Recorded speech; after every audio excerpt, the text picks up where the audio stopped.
Live. We are live. This is the CHRILLCAST. I'm Chris. I have a very awesome guest on this side of me. If I can point, there we go. There he is. And before I say way too much about this book he wrote, why don't I let him at least introduce himself, and then we can also talk about where you can find his book. Sure. Hey, everybody.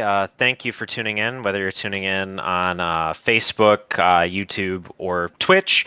My name is Erik. I am a author. This is my first book. I'm also an actor. I'm currently living out of Chicago, Illinois. This book, Vampires, I wrote is not actually about any vampires. There's no like Dracula or like Edward Cullen or anything like that in this book. The term vampire comes from the tragedy vampire and like those that exploit tragedy. And in this book, this is the story of Brian Stanhope, a young man who finds himself in the world of snuff erotica and getting paid to write murder porn. And he eventually gets framed for a real murder. And through this event, has to come to terms with a lot of truths about himself and his world. If you're interested in this book, it is a horror novel. It is very gory, very sexual. I run the gamut of like drugs, like profane language, sex, violence. Like, if you think that's cool and you like scary, unsettling types of horror, go ahead and check me out on Amazon. Chris is showing the link right now. I hope I'm pointing at it. But yeah, just go to Amazon.com, type in Vampires. You can buy it on paperback. You can also get it on Kindle Unlimited, or you can buy the Kindle copy. So if you do, your support means a lot to me, and thank you very much, preemptively.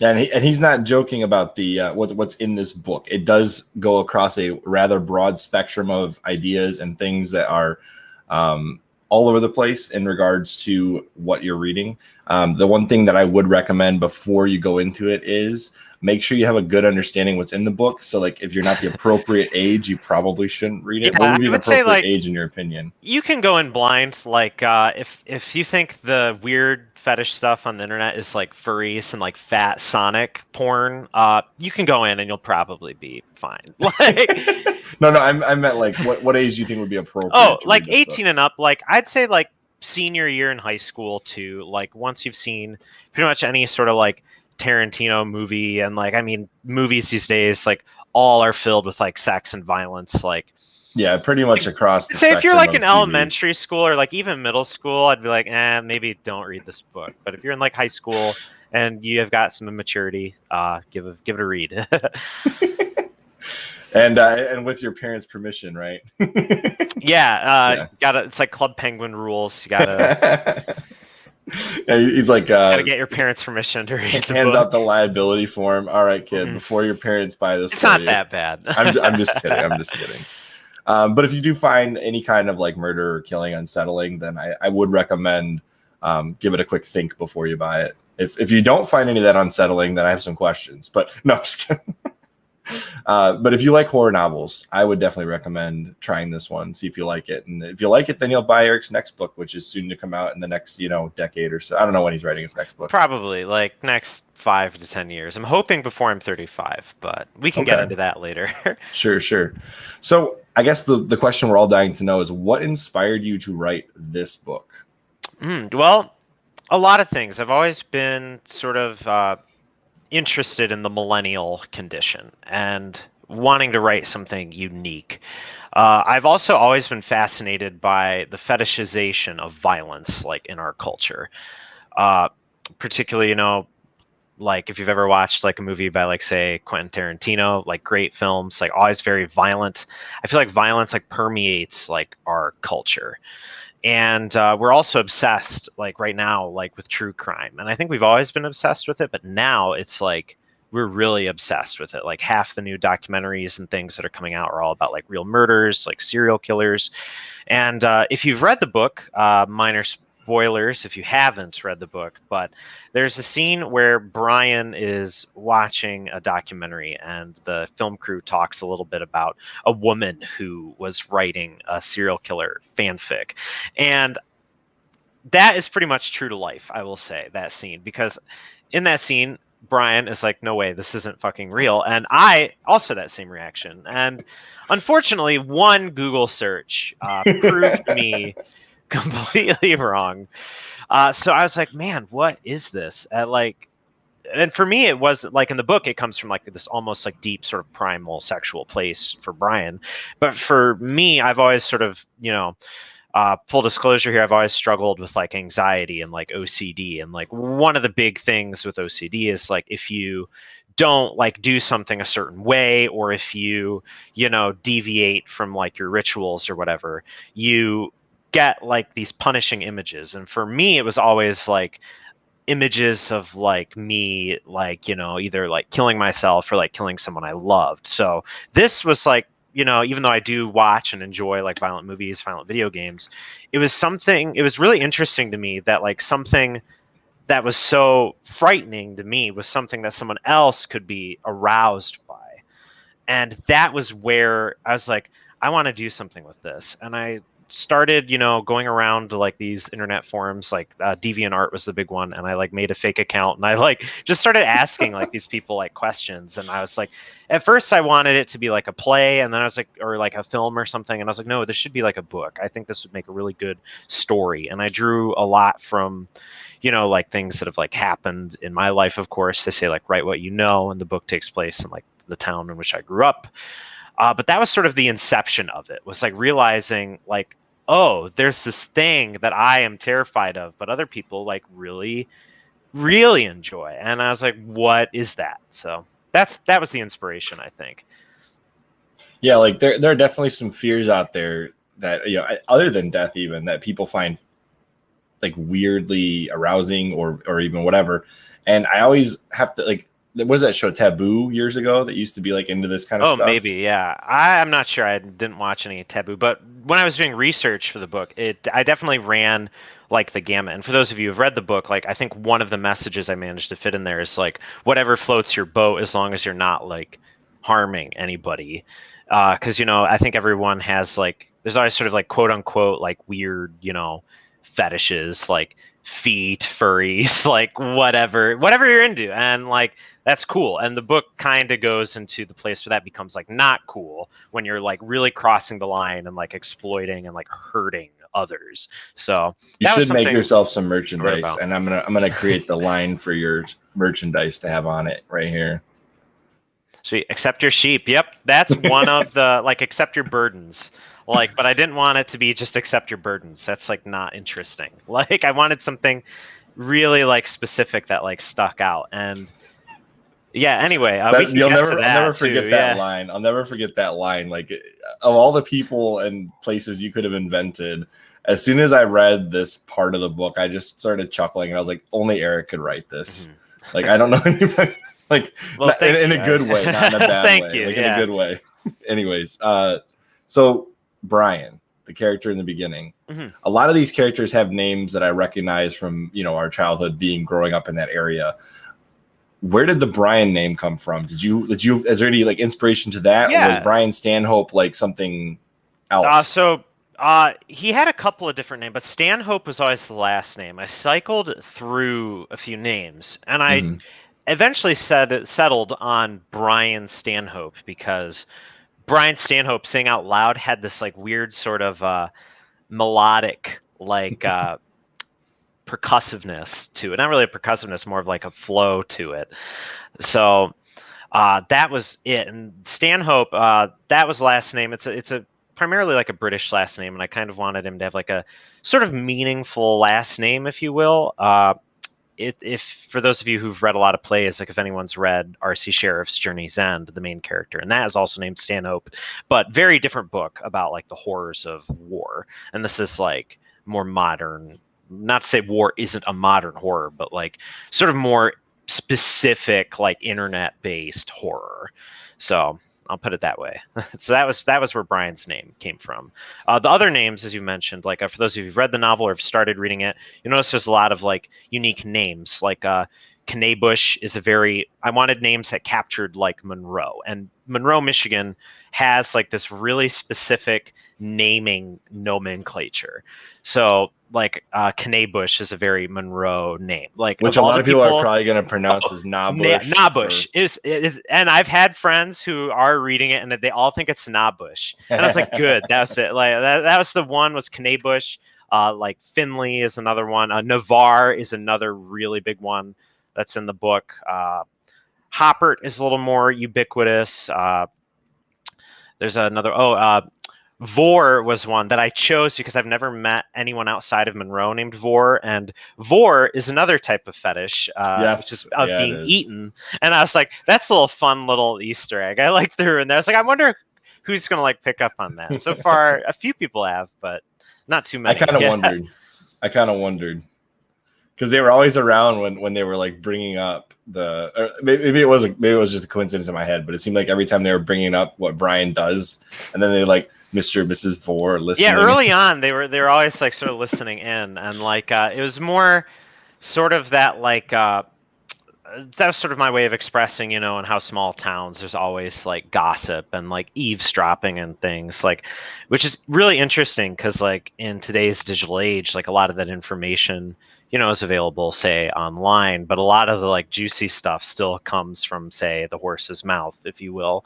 Sure. And that was sort of where that came from. And Vor, yeah, like for those of you who realized it was there not just because it is a real last name, but it is an unfortunate last name, perhaps in certain circles. And maybe a fortunate last name in other circles. So hey, imagine creating an account on DeviantArt and that's your last name.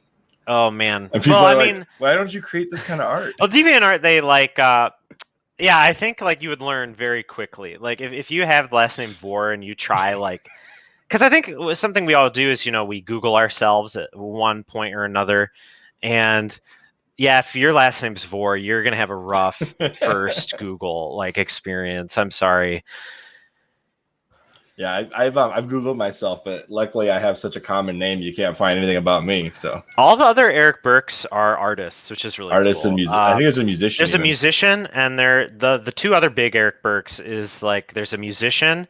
He's like a metal musician, and the other one's a street artist in the Southwest. So and I follow him on Instagram, actually.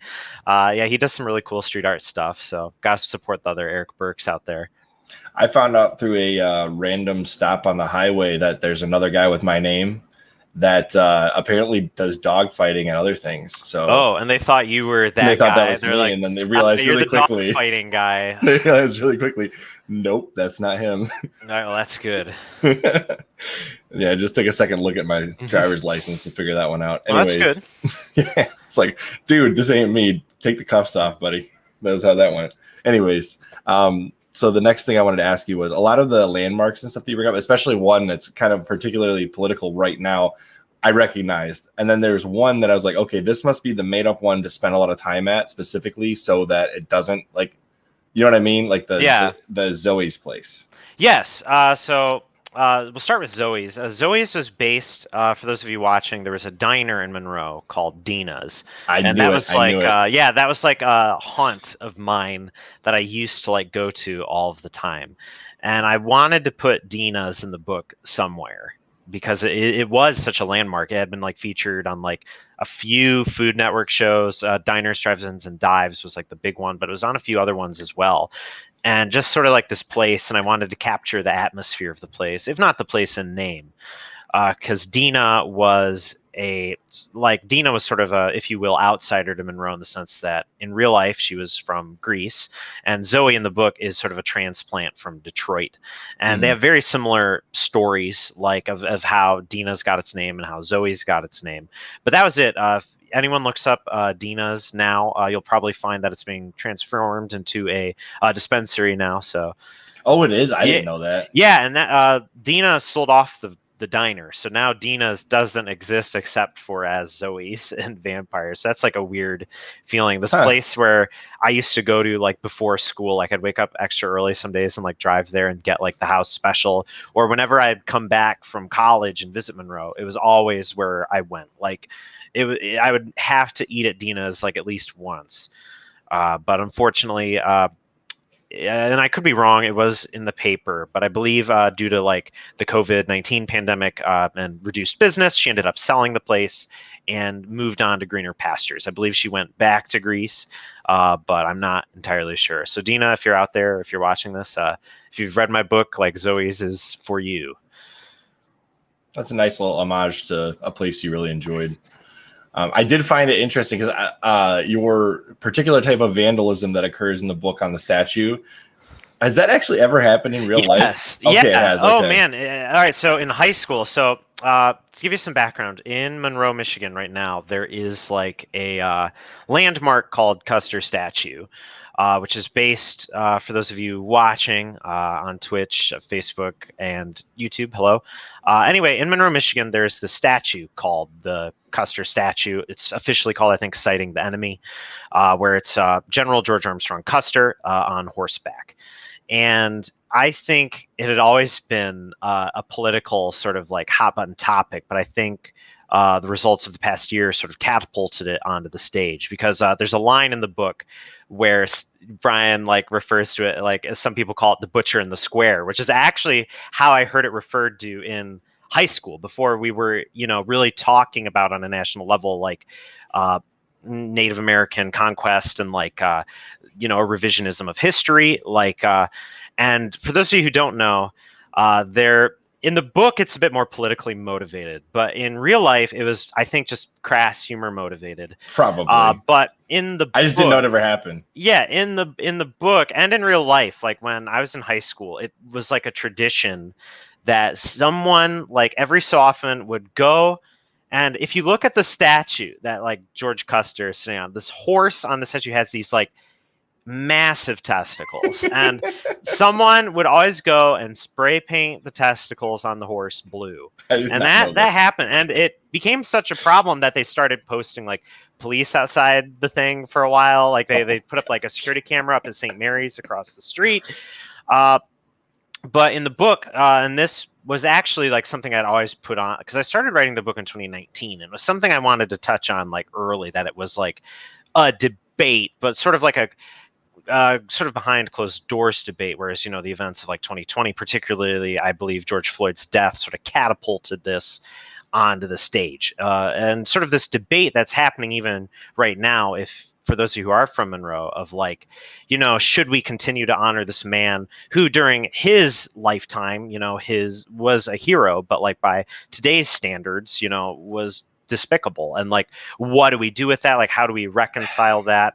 It's hard. It's not a focal point of the book, but like, it is like you point out in your book, even though like there's two sides to that coin, right? So like on the one hand, his last battle was against Native Americans during a very bad point, a low point in American history. It was his final place where he battled. But in reality, the statue is there for fighting in the Union. Yeah, so there is and this that's battle brought in up in those the two things. and that is brought up in the book, because the statue is the statue, and it's a common defense, is like the statue is like meant to honor his service in the Union Army before the Indian Wars, like Manifest Destiny took place. But because if they were honoring him for that, then yeah, I guess but the difference is the horse statue would have a up hoof or something, right? Yeah, it's so interesting because like so many like people, and this gets brought up in the book too, and like whenever you have debates like this, like I think the extremists on both sides like come in, and it was so interesting to see like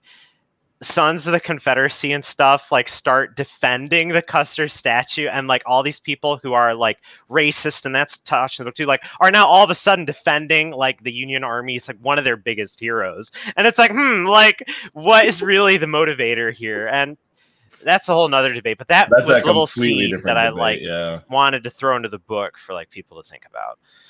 Yeah, it's definitely, you threw in both sides. I know you definitely have your own biases, but you definitely threw in both sides, and a lot of people wouldn't even be willing to do that much in their writing. So and that was something I wanted to like talk about, because like I think, and sort of like in the book in regards to its politics, it's not really a political book at all. Like, but I think like the human condition transcends like politics, honestly, and I think that is a good discussion to have about Custer, which I will say, like, it's more than like what Monroe now is willing to do, like, because they were going to call in, for those of you who've been keeping up with it, they were going to call in like a firm to like discuss, I was like just have a discussion. And I was like, oh, that's like a good idea. And like everyone on the council, except I think one or two people, voted it down. They were like, nope, Custer is like our town's hero. Like, don't take him down. And it's like, I don't know. Like I don't know.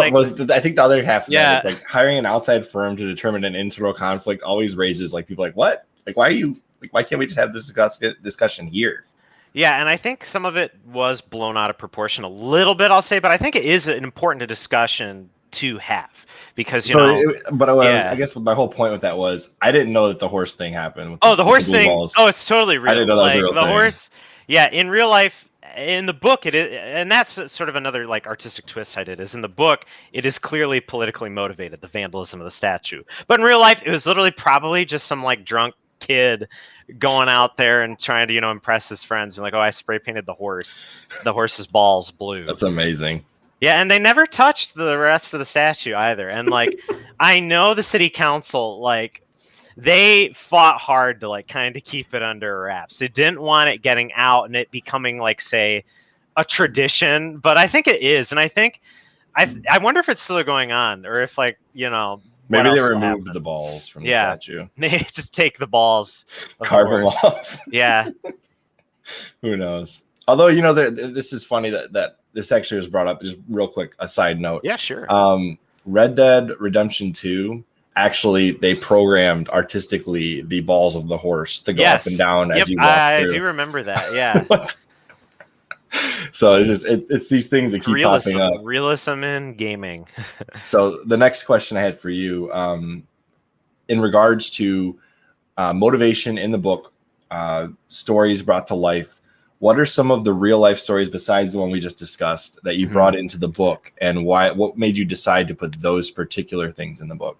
Well, for those of you who've read the book or own the book, you will see, since the book is about violence, like my life, has been sort of touched by violence in like a weird way.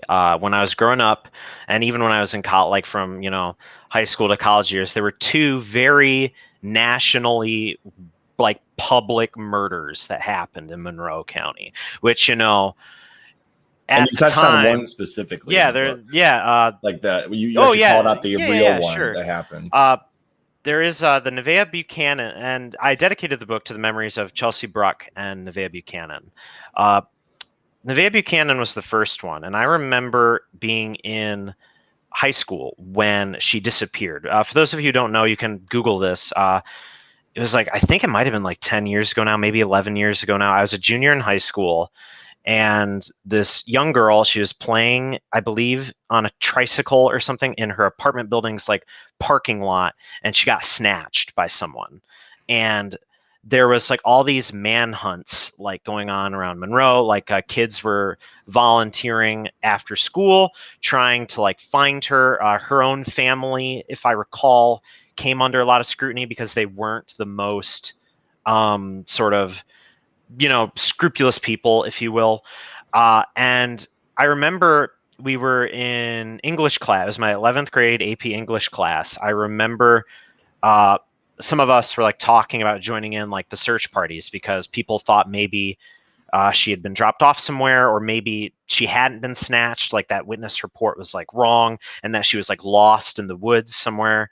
And we were talking about like going out and like finding like Nevaeh, and our English teacher actually talked us down out of it because he said that if we found her and she was dead, it would stick with us forever. And that was something I didn't really get at the time, but in the opening pages of the book, the first like real sort of thing I drew inspiration from is for those of you who knew what happened to Nevaeh, I believe it was a father and son were out fishing and they found her body while they were fishing. And in the book, the murder victim is found by father and son hunting. So that was one influence. The other one, and this one was really weird for me, at least at the time, was the murder of Chelsea Bruck, which was on like, Nancy Grace like covered it, like CNN like covered it, like I think Fox like covered it nationally too. It was like this huge murder where, and this was weird because I knew Chelsea and was like I was not only like within like several classes of hers at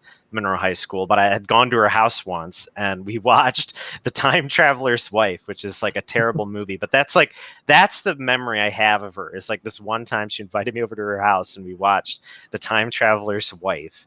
And, I went to college and, she went off and did her thing in life. And then one day I wake up and like Facebook is afire that this girl had gone missing. Like Chelsea, this girl that I knew, like this acquaintance of mine, was gone. Like she had vanished at this Halloween party.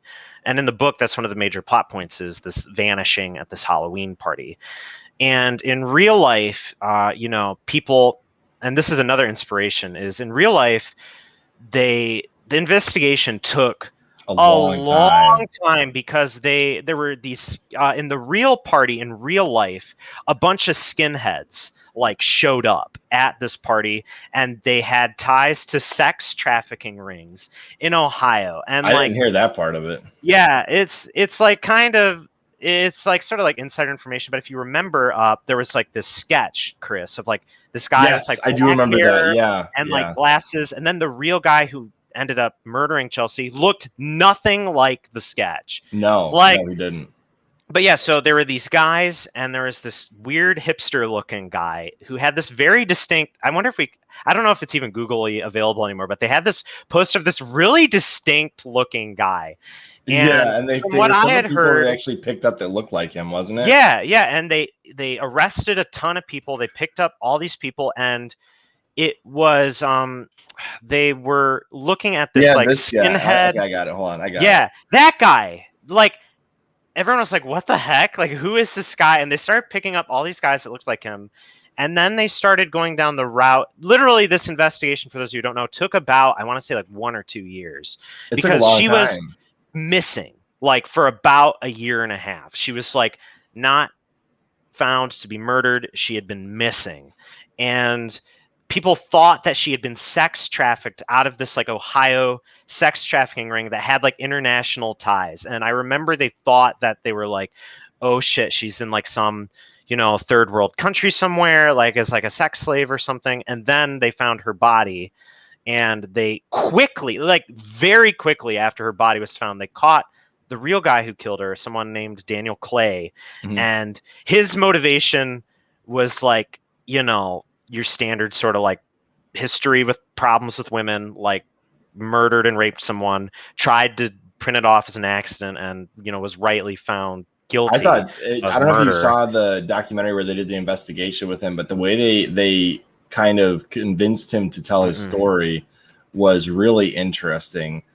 They made up that she had this bone disease. Oh, yeah, I remember that. They like tricked him into which kind of happens in the book too. Right. Like, I didn't draw from that directly, but like I remember they tricked him into saying that she had like a frail constitution. Is what I think they said at trial. It was brittle. It was like brittle bone disease. Yeah, it was like a brittle bone disease, and he like put a little too much pressure on her, and like she died. But like really, you know, like if.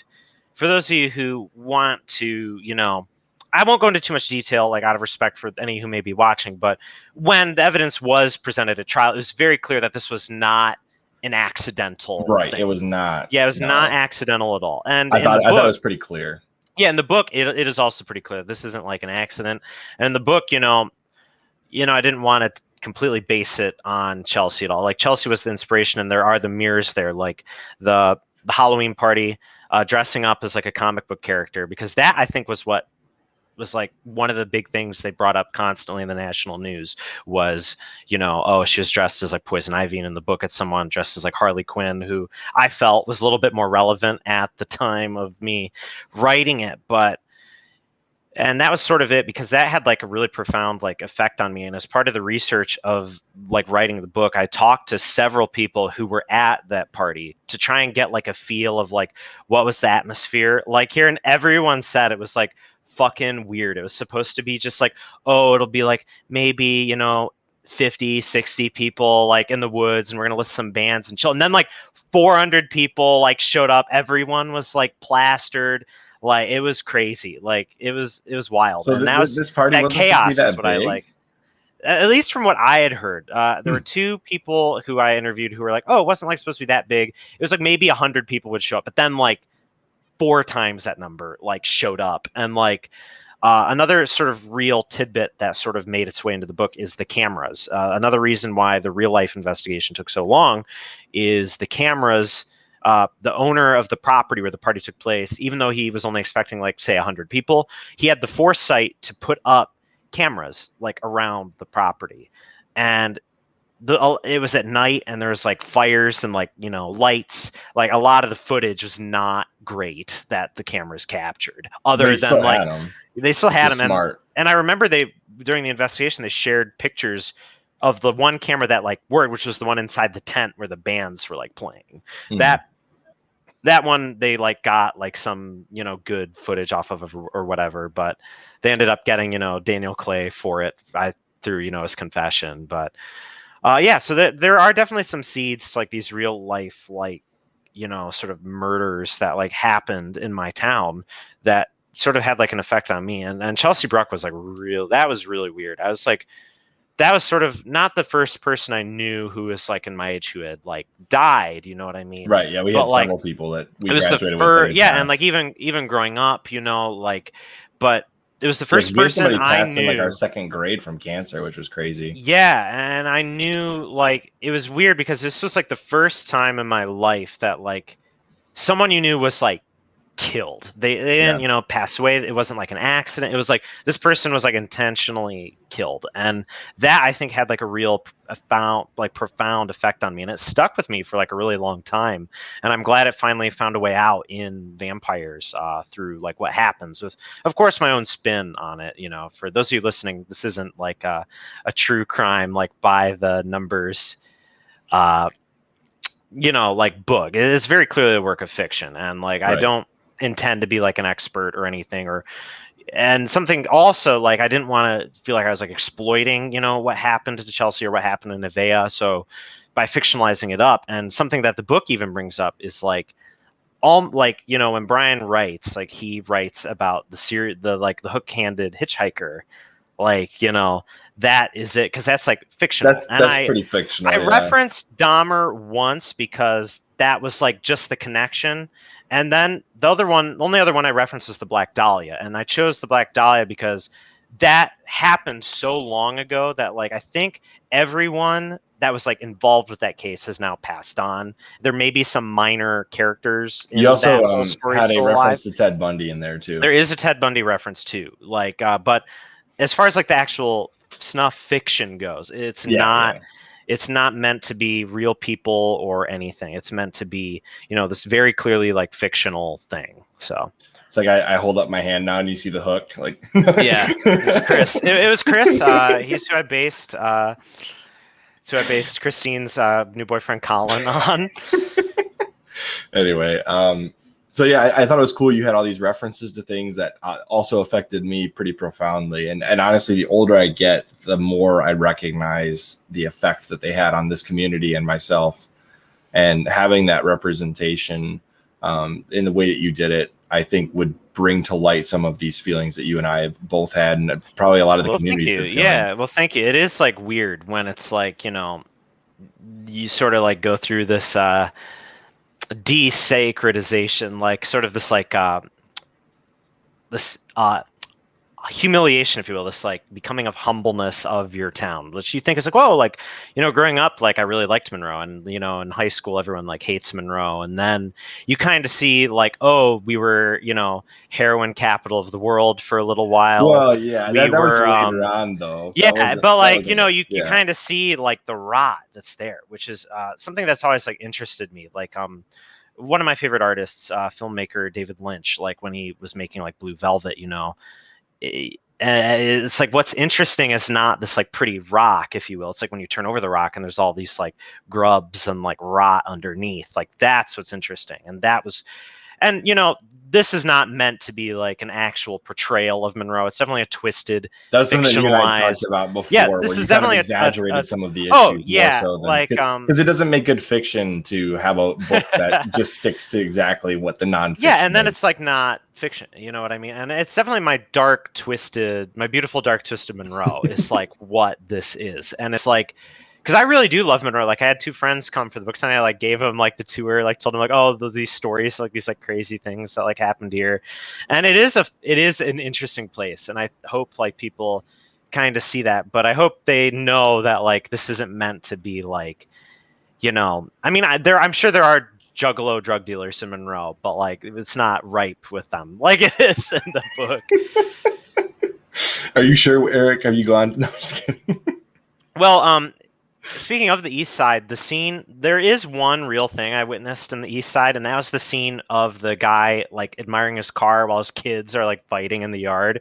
Like that was real, and like I remember seeing that, and that had a profound effect on me. I was like, what the fuck? Like I remember thinking that. I was like 16 years old. I was like driving to a friend's house, and we were going through the East Side, and which is in, for those of you from Monroe, is a pretty notoriously bad neighborhood. And I will say, actually, like living in Chicago now, there are like places where the East Side is worse than Chicago. I will say that.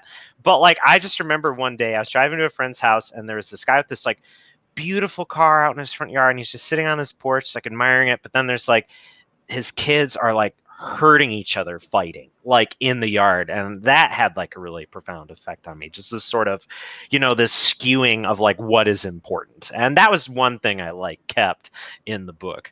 Well, yeah, that's like putting your possessions above your family, and that's always gonna lead to problems. Oh yeah, absolutely. And that's definitely something that I think most Americans can recognize that as an issue, but not everybody realizes when they do it. And I thought that was cool that you put that right in there. Like this guy's literally admiring his possessions while his family is tearing itself apart. It's sort of like, it sort of comes from sort of my own sort of views as well, where I feel like there is such like, unfortunately, I think there's such weight placed on like wealth in our country.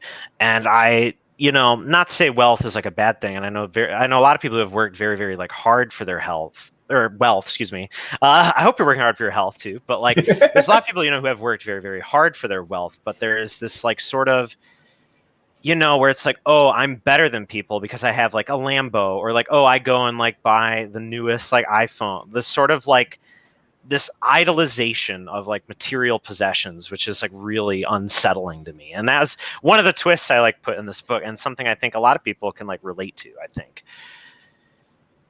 think that somebody told me one time, and it's never left like my thoughts in regards to when I travel and stuff, is the best camera is the one you have in your pocket. It's not somebody's DSLR over at Walmart, or, it's not somebody that's got like this professional video camera studio. It's like, if I want to take a picture of my family having a good time, whatever's in my pocket. Yeah, and that's good. That's like the thing. That's like the intent is really what matters.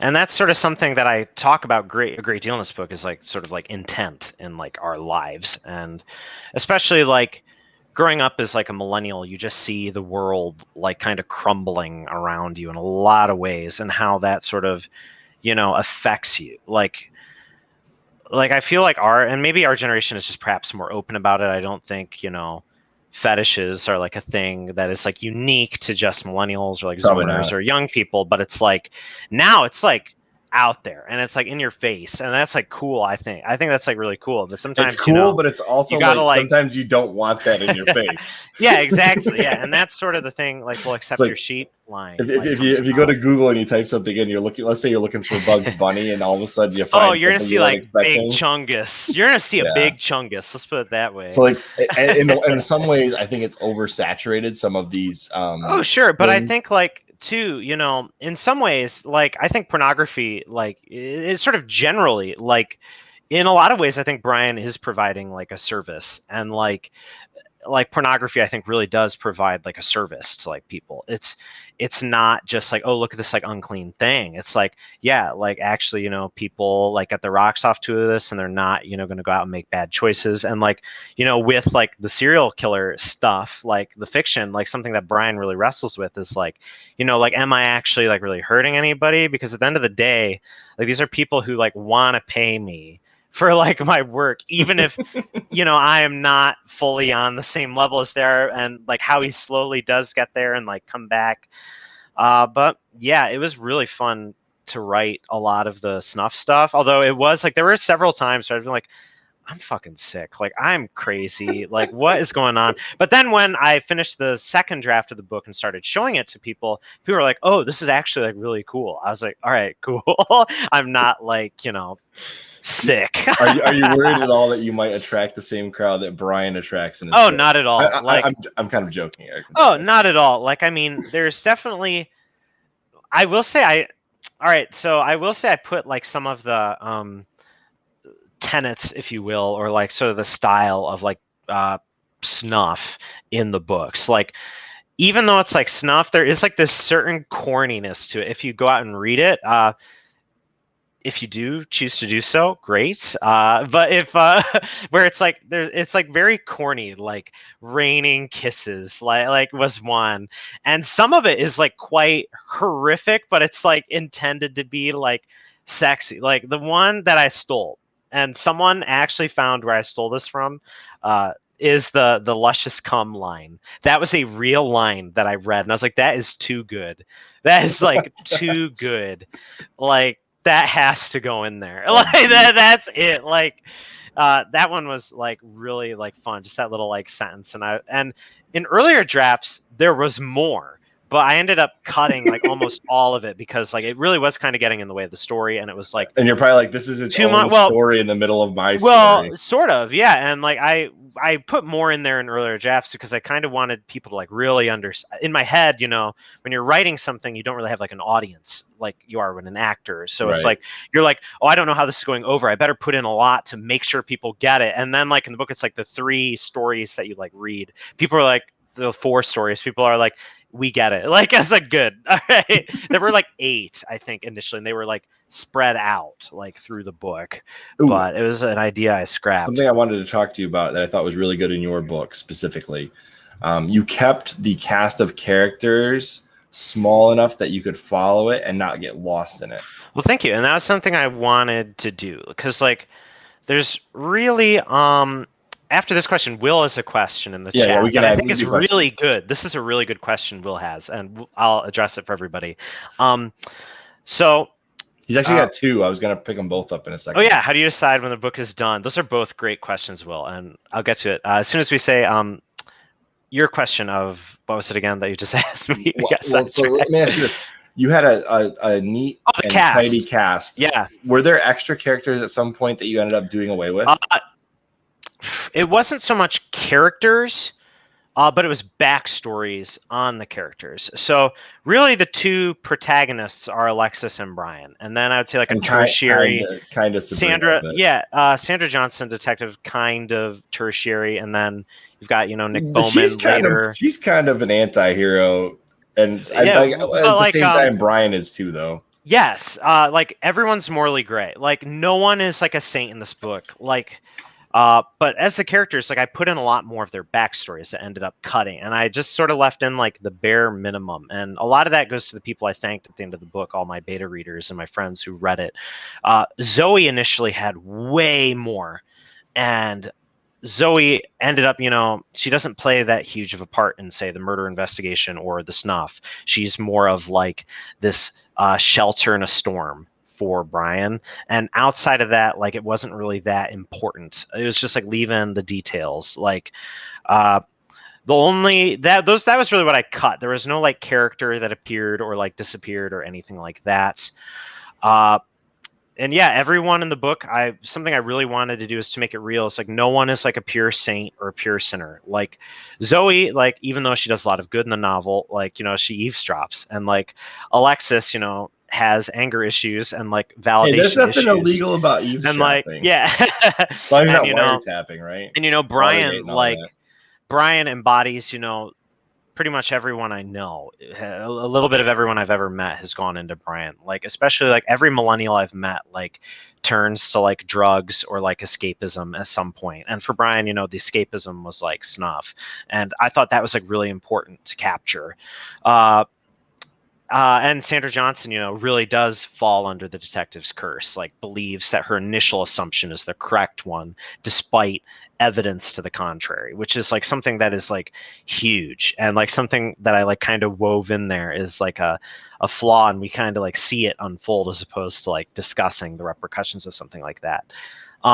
Is it cool if we answer Will's questions? Yeah, we can jump in on Will's questions. Cool. So Will the Thrill 92, thank you. Asks, how do you decide when a book also co-host of the CHRILLCAST who decided not to show up tonight? It's okay, Will. We miss you. So he's accepting his sheep. For me, it was very easy to know when the book was done. because what I did, so I'm a big fan of outlining. And actually, the final chapter, not the epilogue, the final chapter was the first thing that came into my head of like this, well, I won't spoil it, but like this climactic sort of like, like almost divine intervention like moment is like, that was the first thing that came into my head. And I was like, oh, I know where I'm going. So I like made this outline and I worked there.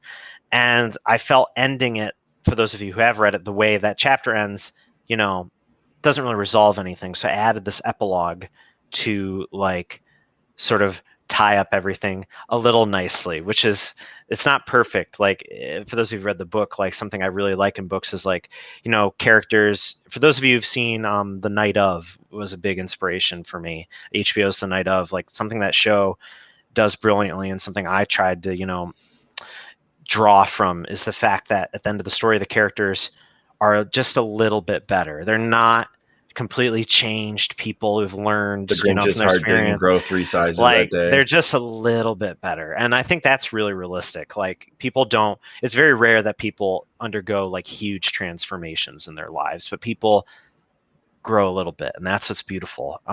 So that was how I knew when Can I stop you real quick with that one?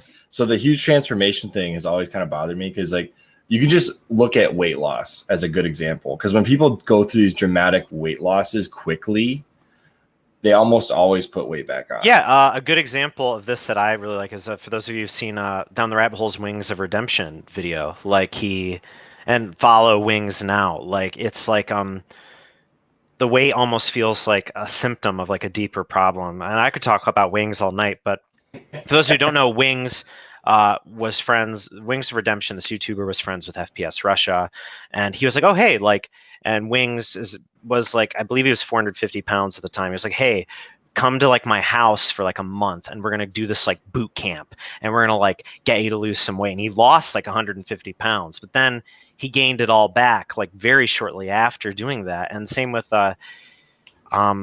what is it, like he did a bariatric surgery and then gained all of his weight back after that. So it's like, like the drastic changes don't usually work, I think, in real life. And that's something that's a real thing that happened in the book as we've been talking about fiction. So yeah, how do I know when the book is done? It feels done is what I feel. I feel like there's a beginning, a middle, an end, a resolution.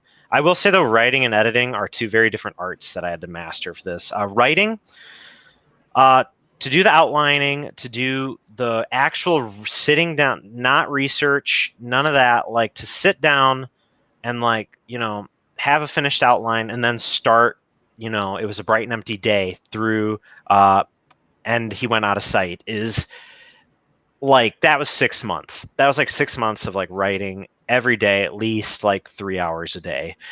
Then the editing took like a year and a half because like it was very long, the first draft. And, so I went in and I did a lot of editing. I cut like 10%, which is what they say you should do, like, or Stephen King says you should do it, for those of you who've read On Writing out there.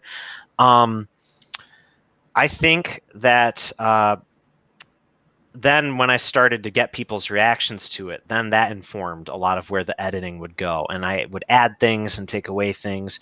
And it wasn't until the 5th draft, after I'd been trying to get it published traditionally for about a year and had no offers, I'd gotten like full requests and like things like that, but no one wanted to sign it, where I was like, you know what? It feels done. And it feels done. And it doesn't. It feels like a living, breathing thing to me because I've spent so much time with these characters in my head. And I once had a director when I was in school tell me, like, the work on art is never finished. It just kind of stops. And I think you're that 100% like right on that. Very, very, very true. Like anything from like War and Peace to the Mona Lisa to Hamlet on down, it's like it just kind of stops. And it like, you just have to trust yourself that it feels finished. Like if something is nagging at you, if you're like beating yourself up about something, it's not done. That's just what I go off of. So I hope that answers the first question, Will. That actually applies to music too, by the way. Yeah. Oh, yeah. Music. Pretty much every art form. Gosh, yeah. Like, I mean, look at Donda. For those of you who follow Kanye West, like he locked himself in a stadium for a week to edit it again after his like Apple live stream. Like so there is like some of that. Although apart from some minor like typo corrections, like there was no like post-publishing like work to be done. Just out of curiosity, the process to get published on Amazon, how difficult was that? All right, so actually wasn't that difficult. For those of you who are interested in self-publishing, there's several different avenues you can go down. The two biggest ones are either Ingram Spark or Amazon. Ingram Spark provides a lot of like really good things. Like they actually make hard covers of books.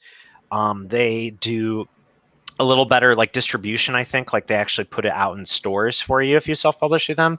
Amazon, and you get more money on Ingram Spark. But the problem is like with Ingram Spark, you know, maybe not everyone has like a bookstore accessible like where they distribute to near them. And also like not everyone has an Ingram Spark account. I ended up going through Amazon despite, you know, like sort of my feelings about the tech monopoly that it has is like everyone I'm in the same has, boat on that one, Eric. everyone I agree with you on that. everyone has an Amazon account, and this book I wanted people to read it. So how to do it is you basically create a KDP account, which Chris has here. It's called Kindle Direct Publishing, and then it walks you through some steps. Like it's like, oh, what is your book? Like what is like the title of your book? Like what is the you know, the sort of like what it's about, like what is the like genres it's in, and then you get asked to make your cover, which I made this cover myself. Like I did the art, like, and it all I did it on Photoshop first, but this is where it gets tricky. So it's very easy to publish on Amazon. It is very hard to make a book look good on Amazon because they ask you to make this cover thing, and I had to learn about like gutters, like margins, like print publishing to like make it look good. Because just, you know, putting it on like say double, you know, if you just go double spaced Microsoft Word, which is how I like wrote it, and you try and put it in a book, it looks like shit. Like it really does. And I spent a whole day working just on the print of the book, like literally 24 straight hours. Like 7 a.m. because I thought it would be easy to 7 p.m. or like not 7 p.m. but 7 a.m. the next day, just getting the print correct. Because Amazon, they give you all of the tools. They give you all the tools you need to make a great looking novel, but they don't tell you how to use them. And Microsoft Word and Amazon's service are not super compatible. Like luckily there's a lot of information on Amazon's forums about how to like, you know, get your gutters and your trims correct. But yeah, but once you do that, like basically once you've got your manuscript uploaded and you've got like your cover, you send it to Amazon and they have a content policy guideline. And I thought this is where I'd get screwed, but they thought it was good. They're like, oh yeah, this fits our like policy guidelines. The only recent example I can think of is of someone who didn't, and it was like kind of a big deal that they didn't. Was for those of you who know the manga Dog Ningen, what Ningen like was before is they, you know, cut that. That didn't fly. But they're like, oh yeah, and like I was worried because when I was traditionally publishing, when I was like pitching the book to like, you know, publishers and like agents specifically, a lot of literary agents, I would say I must have queried about 60 different agents, and I'd say about 10 of them wanted to sign me but couldn't because they already had someone like me on their roster. And, you know, and all this too, I don't want to like make it sound like I'm like, you know, poo-pooing literary agents. Like I don't begrudge them anything. Like they have a business to run and it's all about, you know, making a profit and making a product. And I get that 1,000,000%. But like a couple were definitely turned off by the content. It was like, this is unpublishable.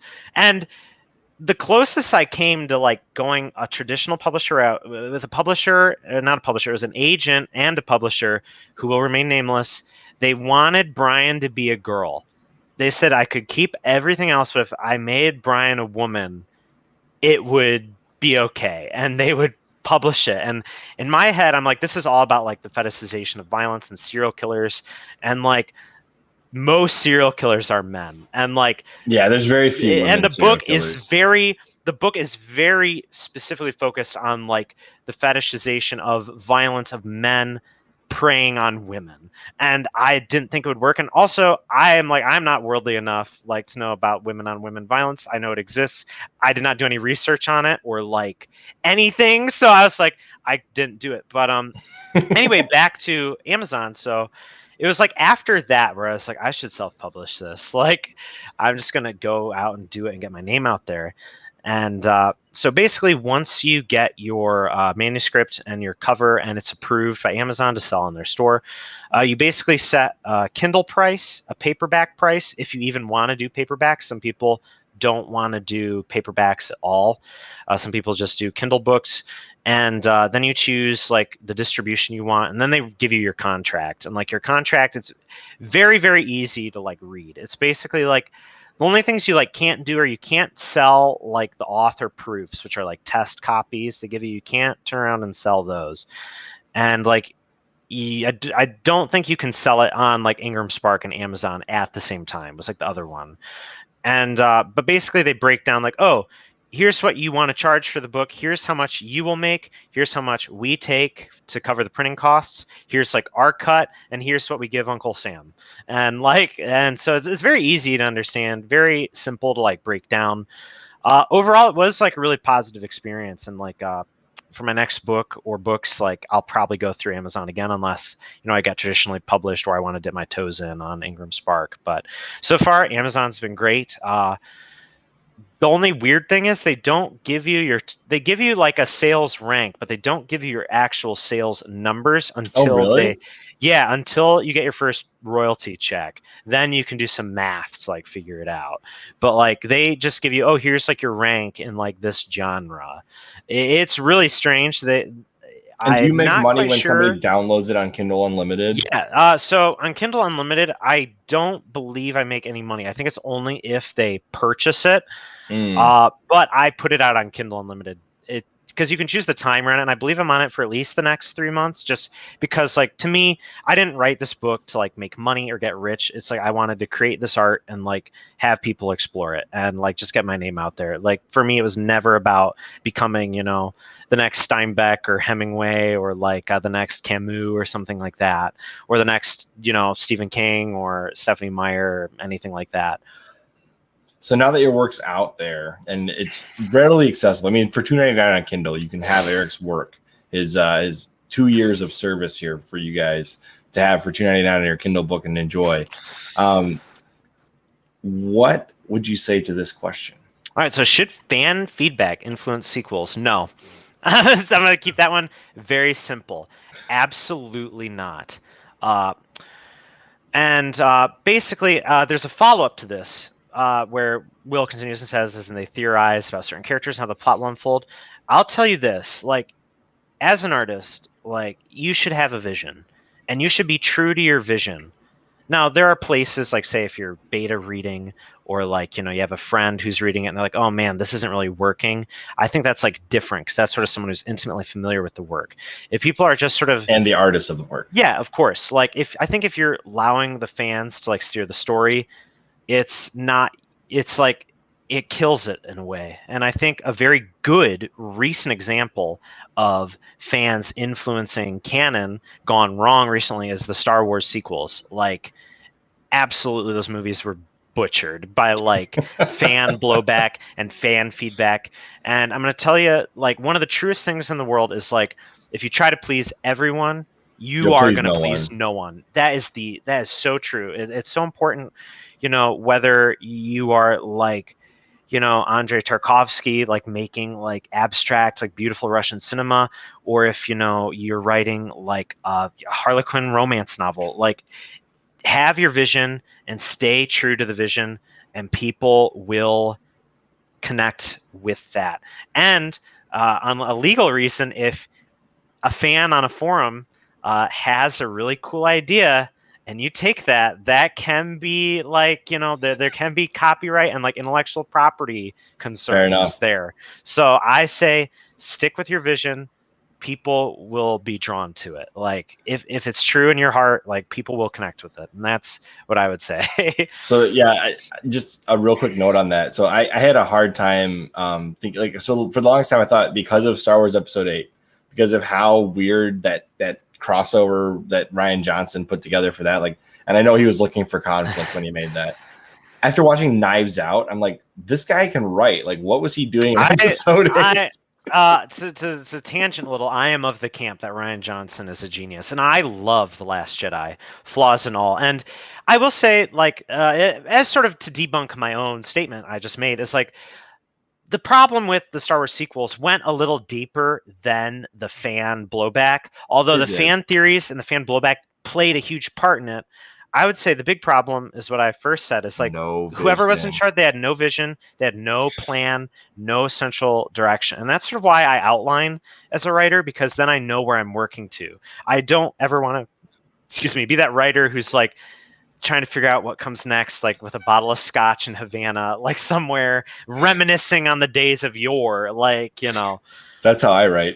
I just pump out ideas until something sticks. Yeah, I like to have a structure. I like to have, it's that OCD in me. It's like to have a structure. I like to know where I'm going and how to get from point A to point B. But it's when you're traveling that baseline is when you can stop and like explore and flesh things out a little bit. Honestly, it wasn't until I got into engineering and this podcast that I really started outlining things, and it seems like it's worked pretty well.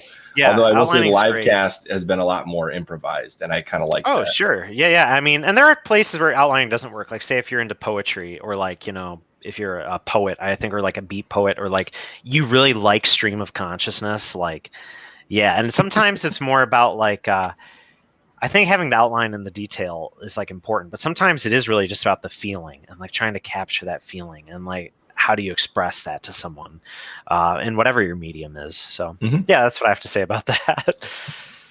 Yeah, but I will say Knives Out was really good. So Rian Johnson, you are back in my good director list. Oh, you never left mine, Ryan.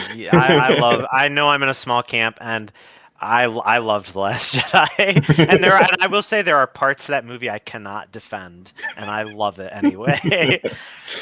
It grows on me a little bit over time, but there's still some things that I'm like, why is this in there? And I'm gonna get to that next. After reading your book back, after like the amount of times that you edited it and you read it again and again and again, is there any part in there still that you're like, I'm still unsure that this should be here? Or do you feel that good about it? No, I feel really good about it. It feels perfect. It feels like done. It feels like it is this little word baby out in the world now. It's like I've done everything I can for it. There's no plot point. It's kind of what I was saying earlier. It's like you shouldn't, if you're not proud of it and you don't think it's ready, if there's something, like, dang, that one thing is like nagging at me, like go back and fix it, iron it out, remove it, whatever you need to do. Like, at least just how I operate. So that like intuitive level, I suppose.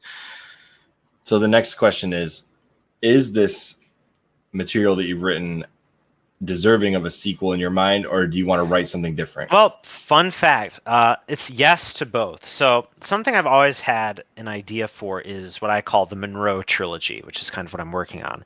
But I didn't ever want to do like, here is like a direct trilogy of like sequels with the same cast. I wanted always to do like a set of books or movies, plays, whatever, set in the same place. And that's the only thing that ties them together. They're very different stylistically. They're very different artistically, very different characters. And so I have this idea called the Monroe trilogy. And right now I'm working on the second book, which I'm tentatively calling Ghost Lights, which is a comedy set during the COVID-19 pandemic in which two guys rob a drug dealer because they think the price of meth will skyrocket during the pandemic. And they try and flip the drugs, but they stash the drugs in a theater they think is like closed down. And then the theater, it didn't happen in Michigan, but it happened in some states where theaters resisted state shutdowns. And so now they have to audition for a play to get their drugs out of the theater without arousing suspicion. And so that's what I'm working on like right now. And then I have another book, which is even more different, which is I'm calling it Senior Year, which is like a high school coming of age story. And that story is just like snippets of like real things that have happened to me like in high school and like college and like woven together.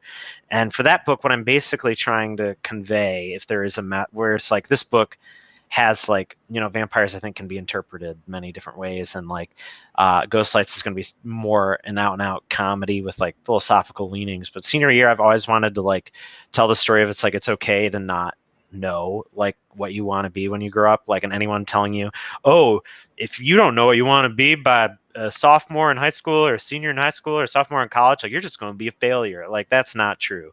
And like, I don't think enough people hear that. Like, and I think that's there's something I want two to sides write. to Yeah. that coin, though, right? Like there's the side of the coin where you say I want to be whatever, and you do nothing to get there. Oh, And sure. then the other And half of that yeah, coin is people that just they have a strong work yeah. ethic, and they don't know what they want. Well, for And me, those are it's two more different like things. for me, I was sort of interpreting it from a third way. There's been a lot of people in my life, you know, who go to college to do this thing, Oh, or and you they know, pick the wrong and thing. they end up hating it, and they're like, oh, well, I just did this, you know, because when you're like a kid, you know, like, man, like me, you know, I never, like, I always wanted to like pursue art at like any cost, and you know that, you know, has had its toll on me. But some people, you know, I think they don't really have a passion for what they're doing, whether it's like medicine, you know, engineering, like music, and it's like, damn, I actually don't have any interest in this at all. I'm just interested in the money, and it's like, and then you end up miserable. And I think those are two good things too, like that you mentioned, like work ethic, and like sometimes, you know, you just dig a hole and nothing comes of it, and it's like. And I think this sort of idea we put in people's heads of like, oh, you need to map out everything in your life. Like, life isn't like writing a book. Like, there's no outline. Like, life just happens. Like, Wait you a know, second. You mean there's my no. outline's not going to happen? I'm not going to have $1 million 2 years from No, now? yeah, I mean, Oh, shoot. Darn it. no, it's like these outlines, these little plans, like that we make for ourselves. You know, you gotta adapt. You gotta move. You gotta like be alive. You gotta be present in the moment more than anything. And at the end of the day, there's like we all have shit in our lives and like demons in our heads, and I think at the end of the day you just have to be able to like shake hands with those demons and like go to bed at night and sleep peacefully because you share the same body. And like chasing one thing just because you think it will bring you fulfillment, sometimes it doesn't. And like sometimes you're just like, oh, I hate what I'm doing actually, and I'm miserable. Like so many people I know are like, I went to school to do this and I'm miserable, or they're like, I should have done something else. Like, why? And this idea that like when you're a hormonal teenager, I don't know about you all watching, but like when I was in college, like I just cared about, you know, acting, like sex, and like getting drunk. And it's like this person is going to be the arbiter of their life, like from now on, you know what I mean? And it's like you got to go easy on yourself sometimes. Like you can't expect to like chart your course and then that's all the answers, because the answers you find sometimes aren't what you needed. And that's, you know, that's very far in the future. I have to finish Ghost Lights first before I even start working on that. Yeah, I had an interesting college experience where I showed up and they said, hey, pick a major. I said, okay, electrical engineering sounds good. Yeah, and And like, then I finished it and it worked out fine. yeah, and sometimes it does work out for people, but sometimes it doesn't. Like I had a friend who went through 3 different programs before they knew what they wanted to do. And the job they're doing is now like not even remotely related to like what the first went in to do, and they're like so much happier. And it's like a job I never ever would have imagined them like doing. And it's not, you know, say the most glamorous job or the most money making job, but they are happy. And that's what counts at the end of the day, is like find something that brings you happiness, whatever that is. As long as you're not starving, right? Sure, yeah, and that's the other thing. Like, if you guys You might have watch, to do other things along with your oh, sure, passion. and that's the thing. Like, there's like, there's this, and that's something else I want to talk about in the book too. Is like, there's like for those of you who've seen the Logan Paul TikTok that went viral recently, the guy like asking him for like a job, Penguin Charlie, Penguin Z0, you know, he said something really true that I really agree with, where it's like, you know, it's like when you are just, there's like this American dream, and everyone knows the American dream is bullshit. That's like, if you just do something and you believe in it enough, like it'll come true. And that is not true at all. It's like, it's great to have that dream, but you have to like take care of yourself, and like suffering doesn't make you a better artist or a better person. I fully agree that like one of the best pieces of advice I like ever got as an actor was from a casting director who I ended up did casting me in like a show I did for him. But he said like, if you're gonna, we were just talking like after the audition, like about New York, as I had a friend who was just going out to New York just to like try it. And he was like, and he had no plan. He was just going to go there and, you know, it was going to happen.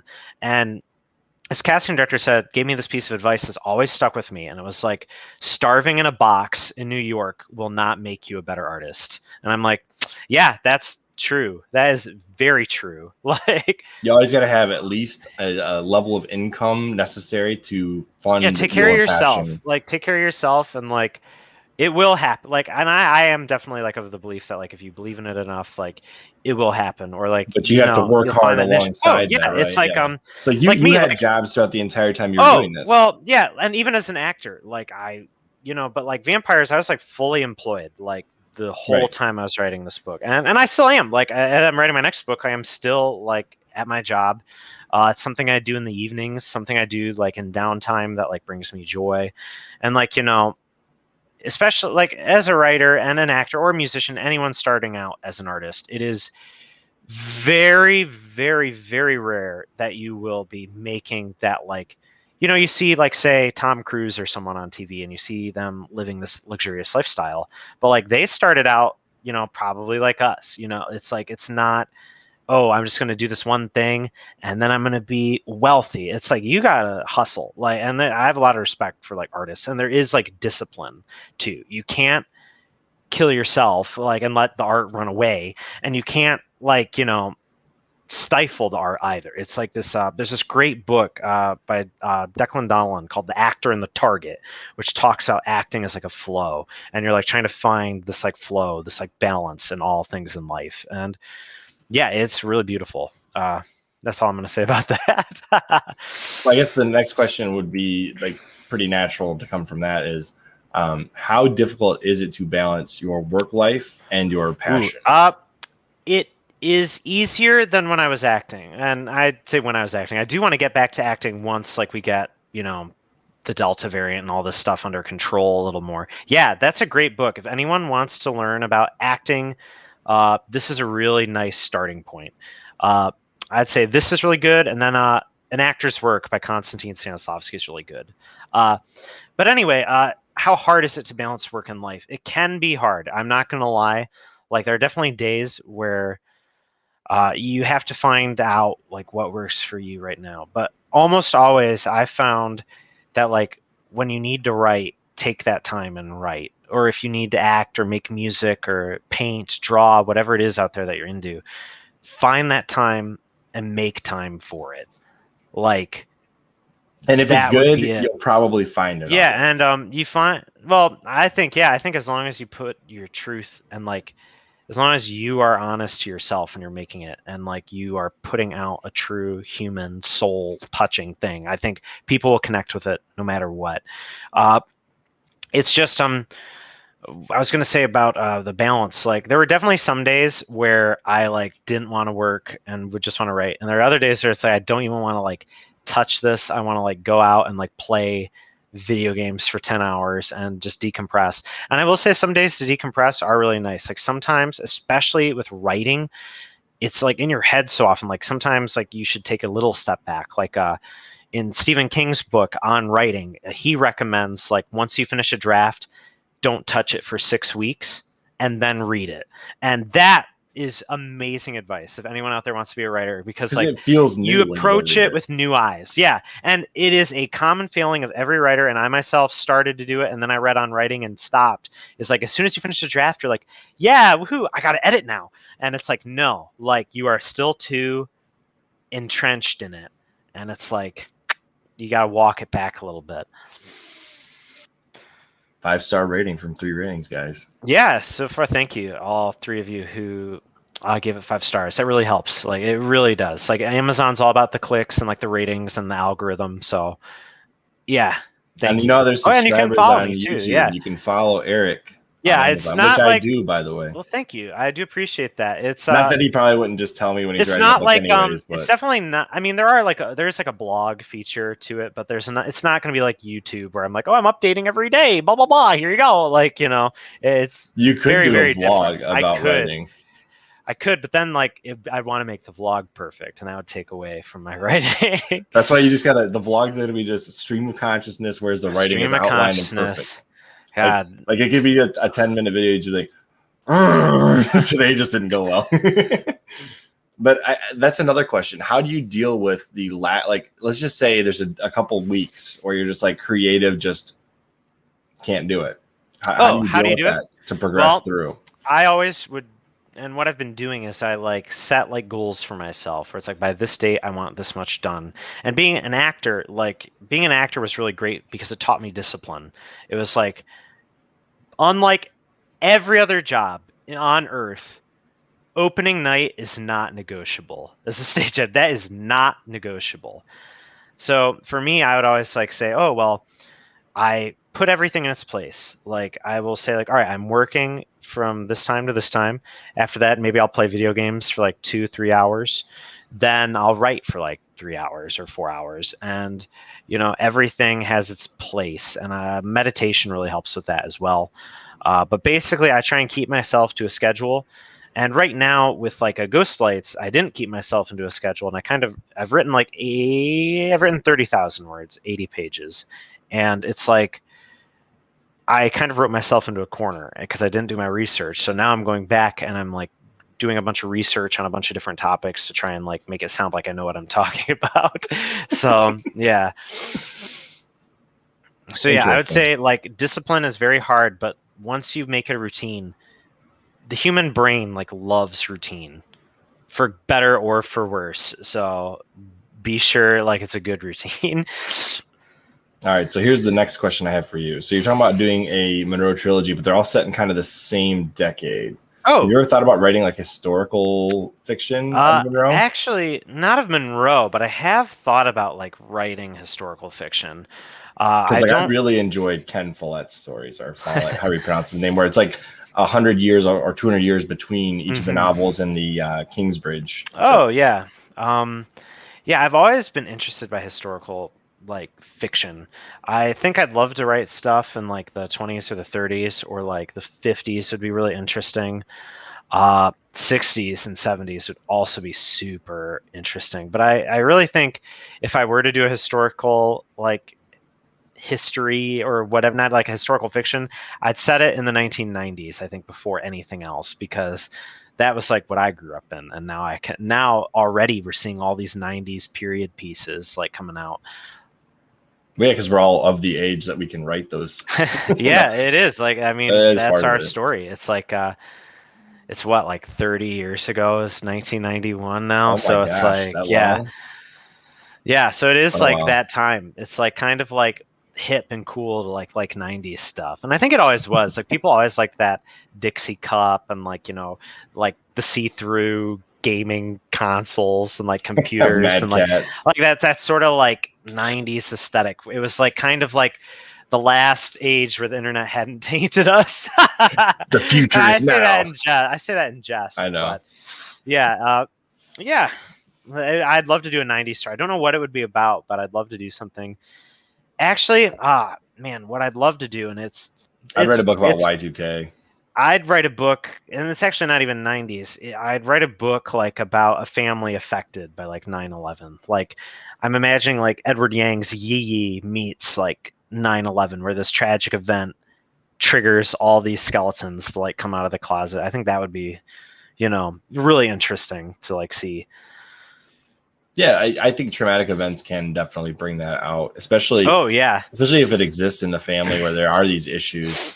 Or like you could even do something about running from a crisis, like in another country or something. Yeah, like I mean, look at vampires. Like I think trauma, like and hardship, like it always brings it out. It's like there's this line in the Bible where it's like the fires of the Lord will heat the metal and race like the impurities out of it. And I think like that's very, very true in real life. That is, like, yeah.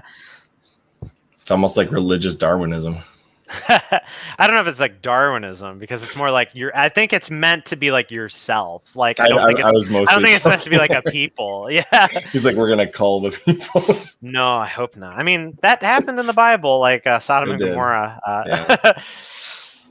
Okay. The next question I have for you.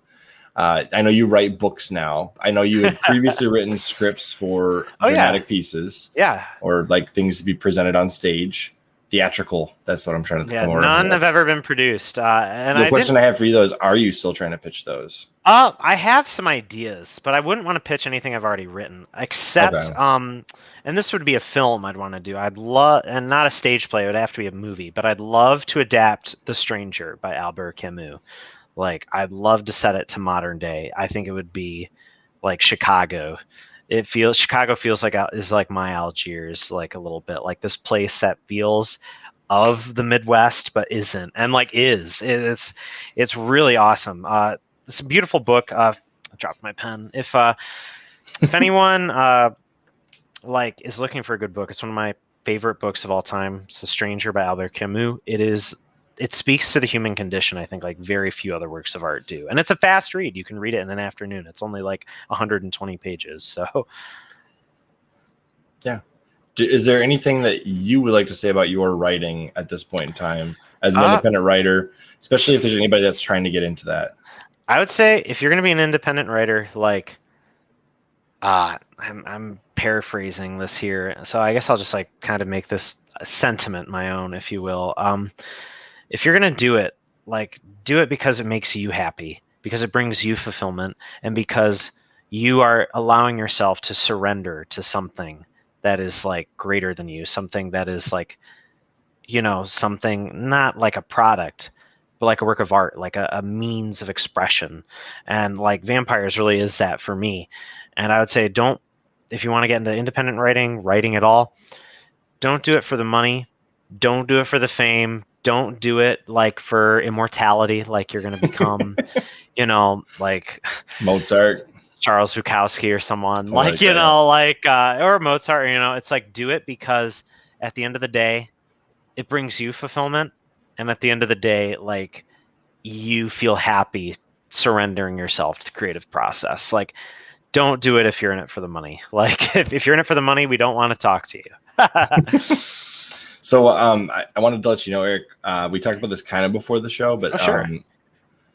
I want to, in the month of October, give away one copy of your book to one absolutely. of our subscribers or followers or whatever. Yeah. So what we're going to do is we're probably going to offer the Kindle version worldwide. And then if we can find somebody in the United States, we might try and give away a physical copy. Yeah. And if you're somewhere else, I'll look at the shipping rates. We'll see if we can make something work. If you want, like, I know we're going to do like a raffle for a physical copy. I will sign it for you. I'll write, you know, pretty much anything you want me to write in there. I'm going to write you that extra fanfic that Brian didn't include in the book. I'm going to stop myself. We are on a stream. I don't know what I can say or cannot say. Well, you've already said it all, Eric.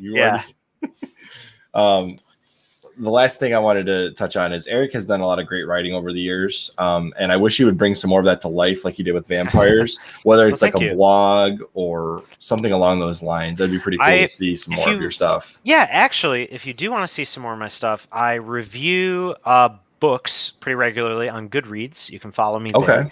We find you on there so we can show the viewers. Yeah, and I'm on Letterboxd, which is a movie reviewing site. You know, it's free. It's like a free little social media thing. I'm not getting paid to do it, but I really love reviewing. I just most recently reviewed Tarkovsky's Mirror on Letterboxd. Amazing movie, probably the best movie I've ever seen. And then I reviewed American Marxism by Mark R. Levin, which is like one of the most fear-mongery books I've ever read and did not care for on Goodreads. But I have a lot of books that I did like on Goodreads. How do you find you on Goodreads? Is it literally your name? I think it's just me. I think it's just Erik Burke.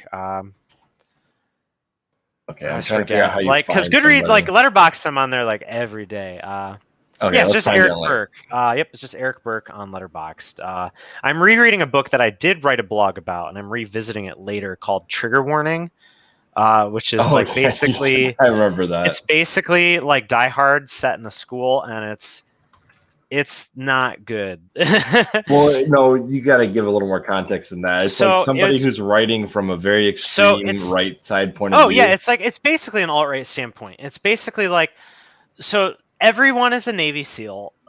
Like it's that typical like, wow, this person was a Navy SEAL, and he goes to school and he mentions in a class that he was a Navy SEAL, like as part of like a class presentation. It like comes up out of hand, and then all of a sudden, like Antifa, like ninjas, like attack him with bike locks, which had me rolling, and like he defeats them, and they want to expel him for defeating them because like he like was offending their free speech, and he's like, well, okay, like expel me all you want, and then like the next day, like Islamic terrorists arrive at the school. It's quite out there.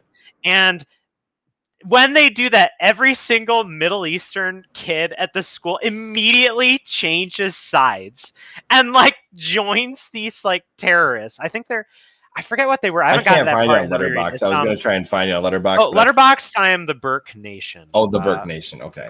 That's the Burke Nation's me on Letterboxd. Yeah, you can, if you're on Letterboxd, follow me there. You can like my reviews. Yeah, that's me. And if you go to like my reviews, you can see like what I've recently like written and reviewed. I love movies. I love writing about movies. Oh, Mirror. Okay. Yeah, okay. Mirror is excellent. And then, oh yeah, anyway, back to Trigger Warning. So it was written by a guy named William W. Johnstone, except it's not actually written by him. He died in the 90s, and he wrote like Western novels. It's actually his niece writing under his name, publishing these like books. And I believe it's one of the lowest reviewed books on Goodreads. I think it has like a 1. He has a 1.9 out of 5. Like it's not very good. Like I would liken this to like, let's say somebody was writing from the opposite side perspective, and everybody was like a horrible person. It's like all white people are in a cult. If you are, it's kind of like that. But this is like the alt-right perspective of like, oh, everyone who isn't like a serviceman or like. Which is funny because if you villainizes everybody. Yeah, it's really ridiculous. It's like it's scary to me that people like think like this. Thankfully, a lot of the time, this type of thinking is a low percentage of people. A very low percentage. I hope so. I hope that's true. I read a different book that was a little bit more grounded recently that I reviewed. That if you want to read a full review, that's American Marxism by Mark R. Levin, which is like it's basically just like it's every like it's not alt-right, but it's like this conservative fear that like Marxists are infiltrating America, and it's a non-fiction book, but it never describes. It's basically and I read it because it was like a bestseller, and then I went down this rabbit hole, and maybe I'll write about this. Like, basically, the only reason it was a bestseller is because like the Republican National Convention bought bulk copies of it. Oh, and I heard about this. Yeah, it was like a big scandal recently where it's like basically as much as like Mark R. Levin and like writers like him shit on the New York Times, but when they're on that New York Times bestseller list, they're like, hey, thanks, New York Times. And like but anyway, the book, it's basically he is outlining that there is this like plot against America, and that but the problem is he doesn't ever in the book's like I forget how long, it was like 300 some pages. He does not ever define what the plot is, who is behind the plot, and he doesn't even try to define like he uses the terms Marxist, socialist, democratic socialist, and interchangeably. He uses them interchangeably without defining them. And the most ridiculous thing is he thinks anyone who is left of center, anyone who is like more left than like a moderate, is a sleeper agent. Like, and that's like Manchurian Candidate style stuff. But like, he never describes like what they're trying to do. Like, what are they trying? He doesn't even say, "Oh, we're gonna." Yeah, like, you kind of have to like if you're gonna make wide. Yeah, it's like aggrandizing theories. You really need to at least define what your idea is, so people can comment on it. Yeah, he doesn't define what the idea is, and he doesn't say like he doesn't define anything, and he doesn't say what the plan is, which is like, what's the plan? Is it to like implement socialism? And he's like, no, it's worse than that. But then he like changes like topics, and it's like it was scary to me on Goodreads to see all these people being like, wow. he's like speaking the truth, and I'm like, he didn't say anything. Like, it's like you didn't. It's like that meme of like Sailor Moon where it's like, but you didn't do anything. Like you didn't say what the plot was. Because there is certainly an element of it's like things that he's talking about in America, but he needs to define what they are and where they are and what they're doing. And I'll say like you can't just say and I've read this exists and just believe me. Yeah, and I for a while I wanted to do like a review of like sort of conservative books, and like some books, like, you know, I don't agree with Ben Shapiro on a lot of things, but in Ben Shapiro's books, he at least defines what he's talking about. Here's what I'm talking about. Like, he'll define like a unionist, like a disintegrationalist, like all of his like terms. He'll define it, and he has like a goal, and like you can understand his logic. Same with Glenn Beck. It's like, even if you don't agree with him, you can be like, oh, like, I understand your argument. You defined your argument, but this is just like fear monger. I wrote in my review, I was like, this is just like, you're scared that like lefties are gonna like come, but like, what are lefties? Like, what is your point, sir? What's the plot? You've lost the plot. What is it? Yeah. But if you want to read, like, I wouldn't actually recommend this book at all. But like, I was like, it's basically just like all the things like Ann Coulter warned us about were true, and it's like, what are the things? Like, what?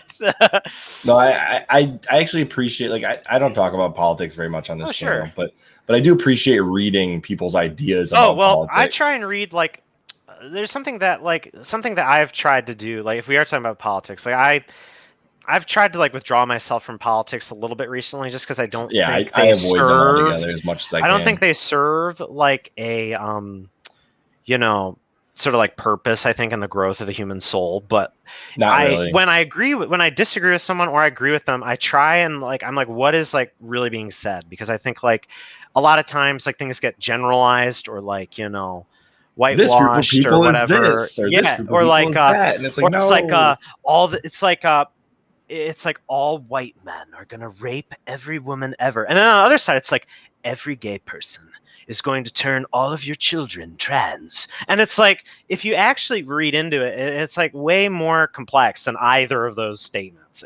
So yeah, it's silly, you can but like, much take any statement that's been made in a political theater in the last 2 years. Sometimes like, it is really funny to read books like that. Like Trigger Warning had me laughing out loud, like when I was reading that, about like, oh, if you just say you were a member of the military, you're just gonna get immediately jumped, no matter where you are. Like, everyone's out to get you. It's on Amazon. It has like a 3.5. That's surprising. Like.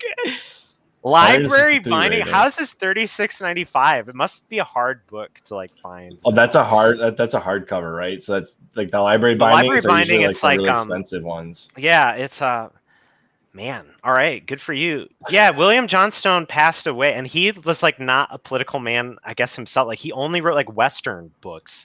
Like, he wrote like about cowboys and like living life on the ranch. Imagine being like a fan of his books and then finding this.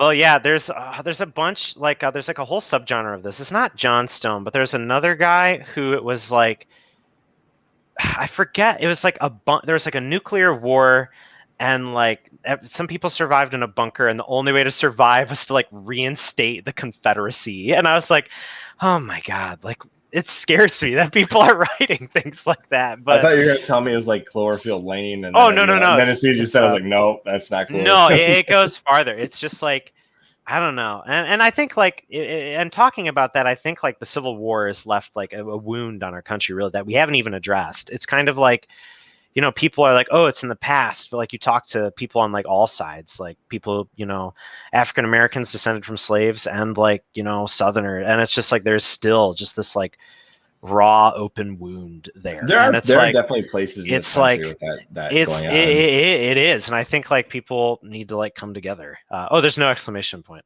I thought there was. Nope. It's just every time I've typed it, I always do that. Wow. I thought you were just really hyping it. Yeah. No, I thought there was an exclamation point. My apologies. I don't know why I thought there was one. Maybe it's because when I looked it up, it had one time in one of the Google searches I did. Yeah. Okay.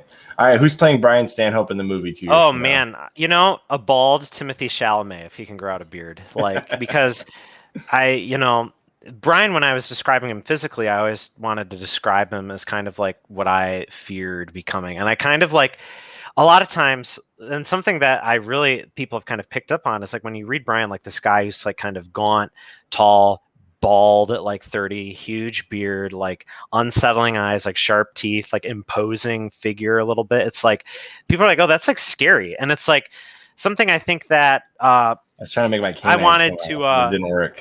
yeah, something that I wanted to like kind of do a little differently is like whenever you read about vampires, like like Edward Cullen is like a sex symbol, Lestrade is like a sex symbol, Dracula is like a nobleman, like they're attractive.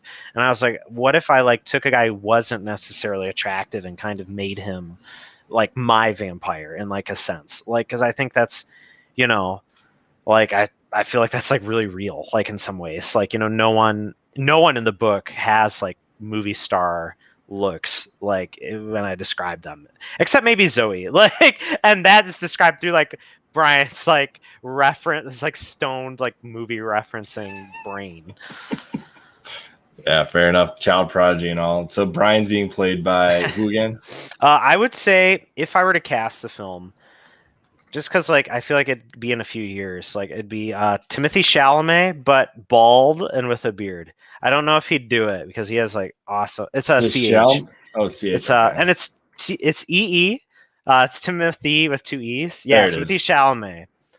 Oh, this guy. Okay. Yeah, you don't know. You got to join the Timothy Chalamet fan club. Like, I love Timothy Chalamet so much. He's a great actor, and yeah, I always imagined like he could pull it off if he was bald and grew out a beard. But I don't know if how well he grows. I don't know how well he grows facial hair though. This is more what I pictured the brother to look like. Oh well, Sam, I kind of based off of like a young Wes Anderson a little bit. Okay. Because he always wears like tweed and like scarves and like like a younger version of Wes Anderson a little bit. Like Sam is pretty attractive, and so is Raoul. So there are some like conventionally attractive, like people in the book, and Alexis is too. Like Alexis fits that like the thick mold, as I even put it out. Like so yeah, like I mean it was fun like describing characters and like trying to bring them to life. Like who's playing Alexis? Who would play Alexis? That I don't know. Like that's pretty tough. Like actually, maybe who I kind of pictured, but it was only because I was watching this series recently. Was the person that plays Pia Brewer in the this girl? Oh, maybe. Yeah, I was imagining more of like a Beanie Feldstein a little bit. She's playing. This is just because I was literally watching clickbait. Yeah. So that kind of influenced my thought process here. Yeah, I would say like in my head, like a blonde, like Beanie Feldstein is kind of who I imagined as like Alexis. Zoe Kazan, that's her name. Oh, Zoe Kazan, yeah. Yeah, I've not watched clickball, and I'm not too familiar with Zoe Kazan's work. I'm not either. I just thought that's who I pictured. Yeah, what else has she been? Swordsman, Sword Swallowers. What? Yeah, Ruby Sparks. Haven't seen she's in The Big Sick. She's the girl in The Big Sick. She's really good, but they're not who I love The Big Sick. Oh man, that movie's good. That's a good movie recommendation. For Sabrina, I was picturing girl from Rogue One. Oh, what's her name? God, lead actress. I'm a sinner. Felicity Jones. Yeah, Felicity Jones. Interesting choice. I didn't actually, like I said, I went into this with like making these characters. I didn't really have like any actor or anything. I didn't draw them from like real people. But Brian, I think, because someone asked me that before, and I was like about Timothy Chalamet being Brian. And I was like, who would you cast as like that? But like, I don't know. Like, it's like I'd like, if it were to be a movie, I think truly I'd like to cast like a bunch of unknowns in it. I think that would be the best. Yeah, that's what you want, because you don't want people going in with a particular thought process. Oh, sure. I mean, yeah, but like not even just because of that, but it's like as an actor, I think it's nice to get like some new blood. Clearly, Raoul is played by Forrest Whitaker. Oh yes, clearly Raoul's Forrest Whitaker. Let's pull up Rogue One. Oh man, I just watched. Have you ever seen the movie Fast Times at Ridgemont High?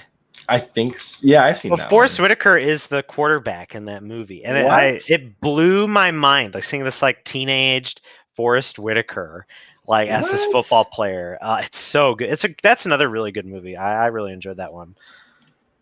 Yeah, have you ever seen The Big Chill? The Big Chill, yes. I just watched that recently with my parents while I was in Michigan. Oh, the Midnight Channel says hello. Hello, Midnight Channel. He's a fellow content creator, podcaster. Hey, all welcome. kinds of other Welcome, stuff. Midnight Channel. He does a lot of Shin Megami Tensei Atlas and JRPGs, but he also covers non-Atlas stuff. Like we cover a lot of non-Atlas stuff and whatnot. So no, I don't think it's Atlas. One of the games on my list is Trails in the Sky. I've heard it's really good.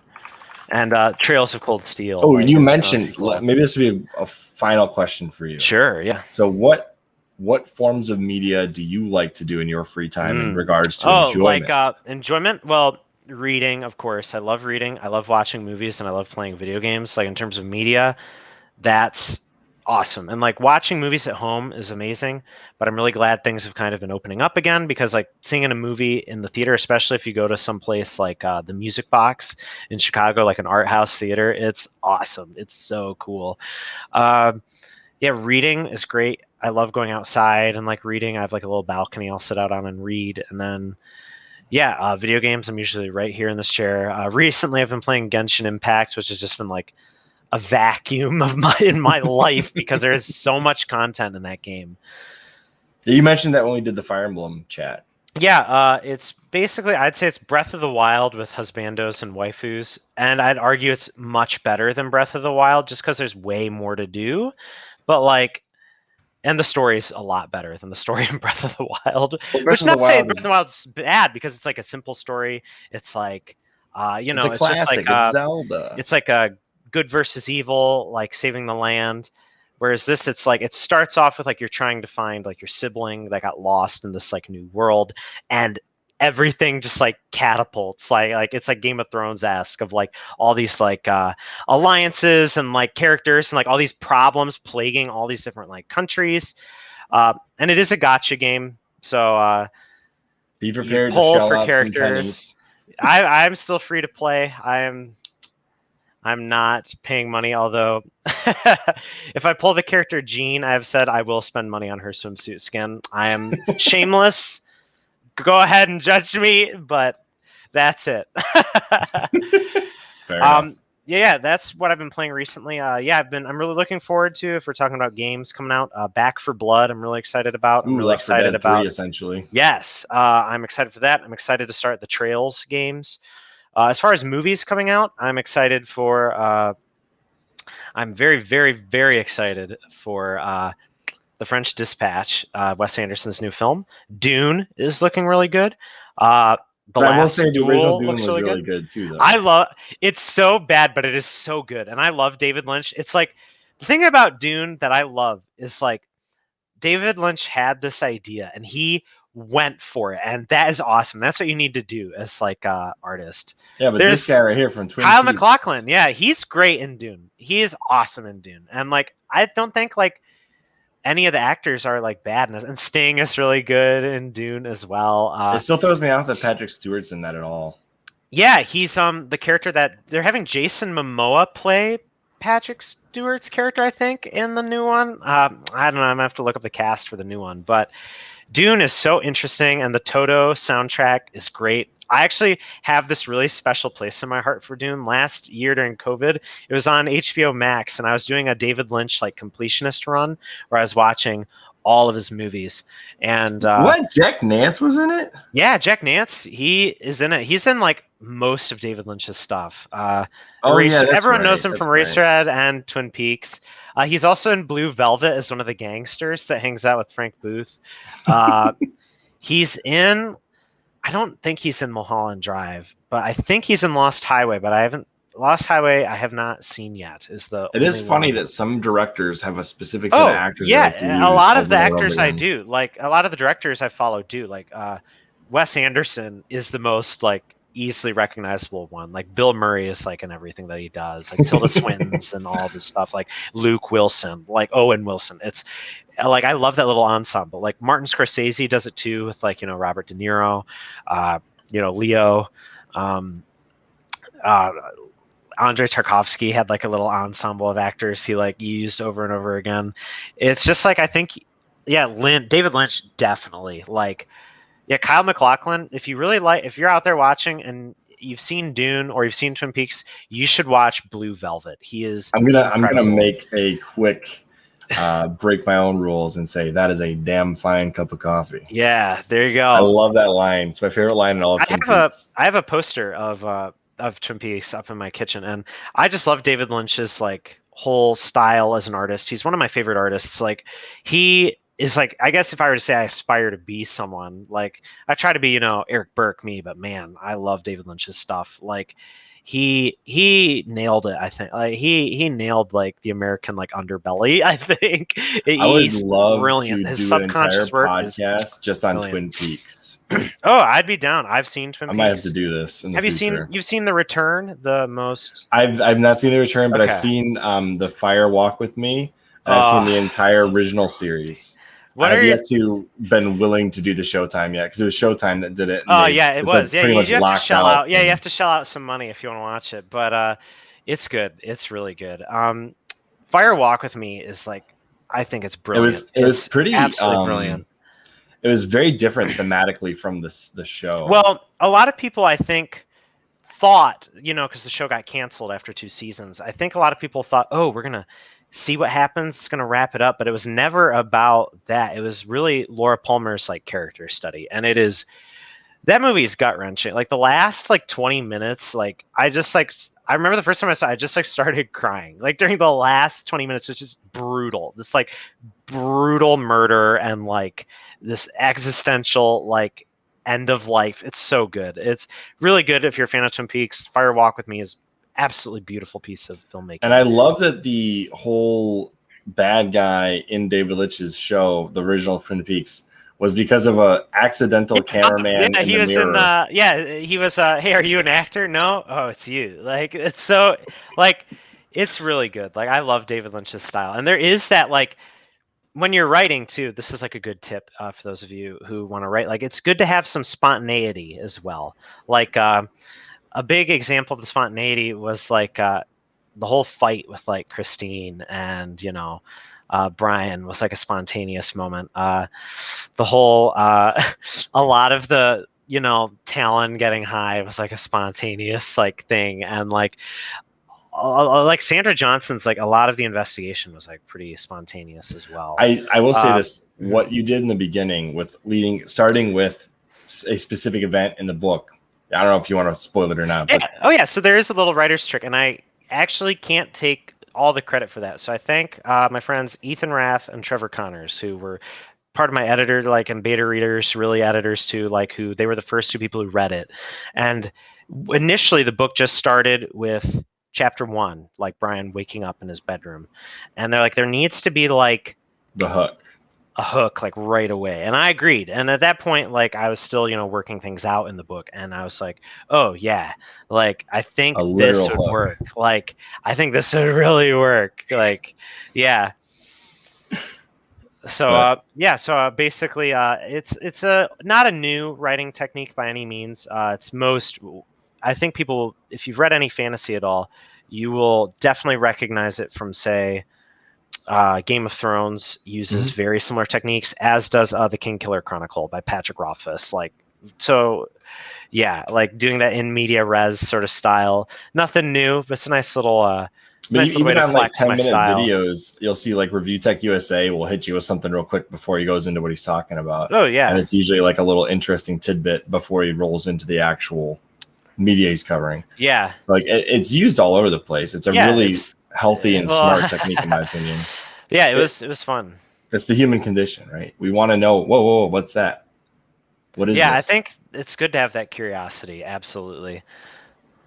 So, all right. I'm not seeing any more questions in the comment section. So if you have something you'd like to say real quick before we conclude this. I just want to say, if you tuned in tonight, thank you. Thanks for letting us tangent on about vampires and other pieces of media. If you want to buy my book, buy it on Amazon. I've got some other things coming out. Like I've got this other book I'm working on. I've got like, you might see some more vampires in the future. I've entered it into a couple of independent book contests. And if anything comes of those, you guys will definitely know. If you haven't bought the book yet, please do. If you want to support me, helps me out a lot. Seriously, buy the book, leave a review. anything to please the almighty algorithm. So thank you all for joining us tonight. And Eric, I just want to say I really want to thank you for coming on and doing this. Thank you for having me. I'm glad we had this talk. It was a really good interview. Thank you. Yeah, I hope we didn't tangent too much away from the book, but it was a good book. I read it. I expected it to be good because it's Eric. I know Eric. I've known him a long time. From the early writings in middle school, put it that way. Yes. And I just expected great things out of you, and I found pretty good stuff here. And I can recommend it to my friends. Hey, man, you're doing it out here too. You got a YouTube channel, and you're a partner now, right? Yeah, that's true. We are YouTube partners. Yeah, good for you, man. You're making it happen. And you, like me, I'm just a single guy. You've got a family to take care of, and the fact that you find the time and inspiration to run this show is awesome. Well, I appreciate that. Thank you very much. So if you guys have any questions for Eric, I'm sure he will watch the comment section on YouTube and Facebook. And I don't know how Twitch works, which is why we only have 15 followers on there. But, well, I just followed. So you have 6. You should have 16 now. I just followed. We have a few people on there. I keep trying to convince people hey, go on Twitch and follow us so we know what happens when we have a few followers. But yeah, it's whatever. I don't know how to use Twitch. I'll probably get banned off Twitch before I get banned off anything else. So I'm not pushing just don't take your shirt off. I know they recently did male nudity is bad too, which is good. There's no more double standards. That's good. I didn't know that was a thing. So anyways, as always, I'm Chris. Go check out Eric's book, Vampires, and see if it's for you. Yeah. All right. Thank you very much. And we will see you guys next week. See ya.